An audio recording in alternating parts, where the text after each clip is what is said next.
हे एभ्रिवान, आज चाहिँ सुन्तला रङको सकरखण्डबाट त्यसमा धेरै न्युट्रिएन्ट भ्यालु हुने भएको भएर हामीले के कुराहरू चाहिँ त्यसबाट बनाउन सकिन्छ भन्ने कुराहरूको तालिम चलिरहेको छ।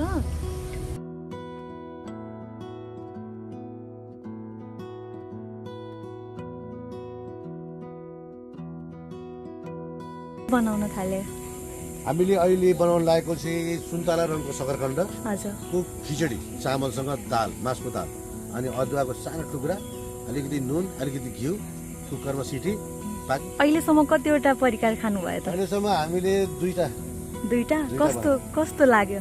एउटा बनायौँ हामीले। सुरुमा के बनायौँ हजुर? हलुवा बनायौँ हजुर, सुन्तला रङको सकरखण्डको हलुवा। अनि कस्तो लाग्यो तपाईँले एकचोटि भनिदिनु, कस्तो थियो टेस्ट? कस्तो परेको सुन्नुभयो? हजुर। अर्को बनायो हामीले भुटेको चिउराको सकरखण्डसँग पोहा, सुन्तला रङको सकरखण्ड र चिउरासँग पोहा बनायो। त्यसको स्वाद कस्तो थियो?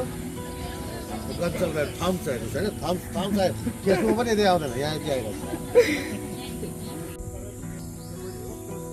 भुटिकन सकरखण्डलाई कुकरमा काँचे सिटी लाउँदाखेरि अर्को खालको स्मेलहरू आयो।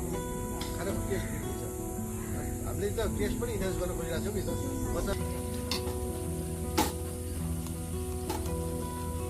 सबैजना धेरै सिरियस हुनुभयो खाना पकाउँदा, ह्याप्पी भएर पकाउनु।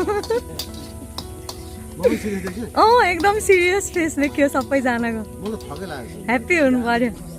एउटामा जिरा हाल्नु पर्यो, एउटामा धनिया मात्रै बढाउनु पर्यो।